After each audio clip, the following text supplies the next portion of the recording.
What's up, guys? We're gonna do another quick video. I just want to wrap up the parts discussion. I got most of the rest of my parts in, so I'm going to talk about them really quick in this video for completeness. We're drinking a Pabst Blue Ribbon, established in Milwaukee in 1893, or no, 1844. Selected as America's finest beer in 1893. Times have changed, but I'm from Milwaukee and I still like me a PBR. So, without further ado, it's a Monday night, it's Friday somewhere. That's not true. Alright, saddle. This is an Ergon SMC Sport Gel Men's in medium large. I paid like 70 or 80 bucks for it. It's got something on it. I have this on my Nordest, and the saddle is just incredibly plush and comfortable. Every time I sit on it, I'm like, holy shit, this saddle's comfortable. So yeah, easy choice for like an endurance style, longer rides type bike, which I'm building this up to kind of be. I do like the ErgoWave SQ Lab ErgoWave 611 for like pure MTB rides, cross country and trail rides, because it's really good for climbing and shorter rides. But yeah, this thing's a little bit heavier, a little bit more plush, better for endurance riding. We got a SRAM GX Eagle shifter. This should be a nice little change. On my Nordest I have an NX Eagle shifter. I've never had the GX Eagle. So fancy. Not fancy at all, but to me, I've never had a GX Eagle shifter, so sad to say this might be the nicest shifter I've ever had. It's kind of embarrassing to say that. But here we are. Poverty build, let's go. GX Eagle, I paid, I think it was like 42 bucks with tax. I think I got it at Jensen. For the dropper lever, I was unable to repair my wolf tooth yet. It's still got a snapped bolt in it. And yeah, I probably won't, unless I can find someone who has the tools to do it. I'm just gonna go with this ZTTO lever. It's got a red aluminum cover for the sealed bearing, but I have a black one as well. It's in here. So it's just gonna be an all black lever. It just says ZTTO on it. It's a sealed bearing. I mean, it's pretty much like a copy of a design of a wolf tooth or any other standard sealed bearing dropper lever. I've been running one on my Kodak for a couple weeks now, and it's been really good. So it's 12 bucks. What else we got? Bottle cages. I had to go with silver cages just for aesthetics. Even though these are on the heavier side, they're aluminum. They're 66 grams each. These are Lazine power cages. They were like 11 bucks each. Just super good value. Which is, if you hadn't figured it out by now, I love feeling like I got a good product for the money. I have these cages on the forks on my Nordest. I've never dropped a bottle with them. They're on bikepacking.com, and Logan Watts, whose opinion I appreciate and respect, he says these are bomb proof, so I'm gonna go ahead and trust him. And they're cheap as hell, so can't go wrong. This is a saddle bag I want to put on, and like, not the primary reason, but one of the reasons I want a saddle bag. This saddle has a hole in it, which I don't like for dirt riding, because dirt and shit gets like kicked up through there, and it just makes you look like you shit your pants. And yeah, this acts as like a rear mud guard.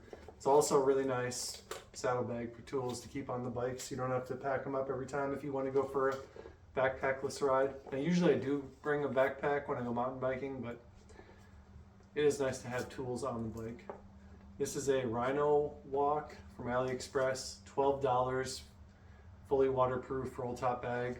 I have one on my wife's bike, and it's even got like a shell in here. It just feels incredibly well made. 1.5 liters. Yeah, just feels like an incredibly nice waterproof bag for 12 bucks.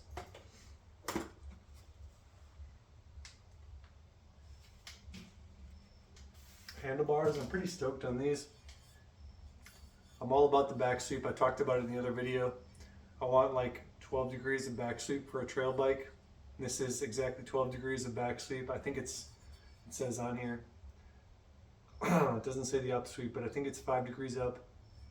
50 mil rise and 780 width. I prefer a wider bar, but 780 will do it. But I like 800 or even 810 or 820 would be perfect for me in a perfect world. This is an Ergotech. I think it's just called a riser bar. Pretty generic name, but yeah, Ergotech, ERGOTEC. They come out of Europe. I think it's like a German brand. They're not made in Germany, but they're based in Germany. Yeah, the ergonomics on this bar feel amazing. Nice 50 mil rise and 12 degree back sweep just feels perfect. And it's trail rated. The 6 is designated for like trail, all mountain enduro use. So it is rated for mountain biking, which is cool to see that it's actually rated for that. It's a good looking bar. I don't like the red. Totally clashes with everything else in my build, but these bars, they're a little on the heavy side. I'm not a weight weenie with this build. I think they weigh 383 or something. So yeah, a little bit heavy, but the Geo is perfect. And sometimes I have to remind myself the Geo is all that fucking matters on a bar. I had ordered the Tidal chrome bars, which look sick, and they would have looked sick on the build, but the Geo is just not right. With 8 degrees back sweep, it's not enough. So stoked to try these and see how they feel. We just got some Jaguar cable housing. I had this from previous builds, so I'm just gonna reuse it. Nothing to see here. Oh, the Ergotech bar was $62 shipped from Bike In, which is a really nice price too, which is part of the reason why I went with it. I got a frame guard kit from All Mountain Style. It was like $34. Yeah, it comes with a bunch of different pieces to protect the down tube and other parts of your bike, like the chain stays and prevent cable rub and stuff like that. I'm mostly just concerned about the down tube, like rocks pinging off the down tube, and this looked like an economical way to protect the down tube, and also it's clear, so I don't want to detract from the color of the bike, which looks awesome. Still haven't got the frame yet, still hasn't shipped yet. But yeah, I want to preserve the look of the frame. I have a black Lizard Skins carbon leather down tube protector on the Kodik, which works functionally amazing, but it like covers up half the Kodik logo, and yeah, just I don't want to detract from the color of the frame at all. Lastly, we got the Shimano Dior brakes from AliExpress, $128 shipped, and you're not going to convince me that these are not authentic. Like, just think of how expensive it would be to just to have the tooling to make these. These are definitely legitimate Shimano Dior brakes.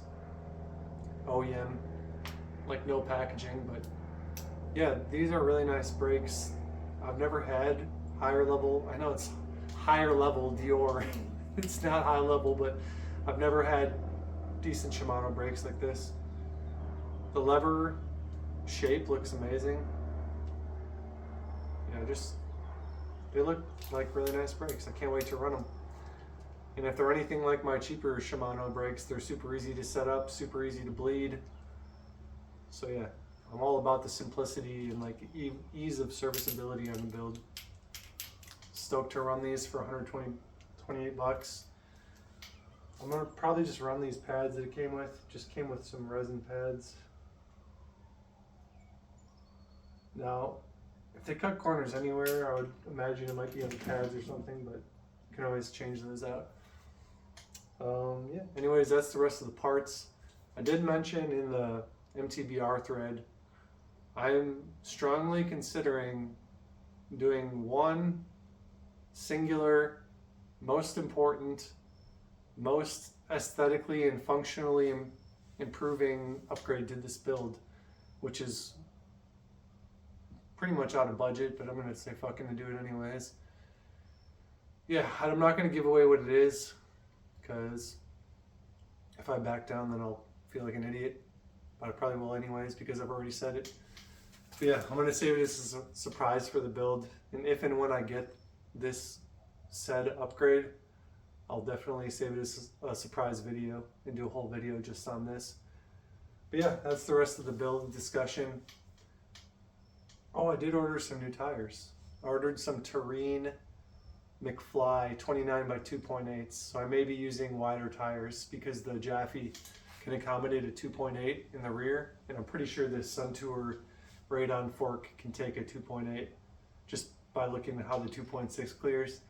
So we want to go full on maximum tire size with this plus frame. Yeah, I fucking love the Krampus 29 by 3.0 tires, and I just love 29 plus bikes. So yeah, we're going all in with the 29 by 2.8 Terrain McFlys, tough casing. They were on sale for 32 bucks each shipped. So good deal. I bought 3 of them just to have a backup as well. So that's definitely going on the build. Stay tuned for more updates. Take it easy, guys. Have a good night.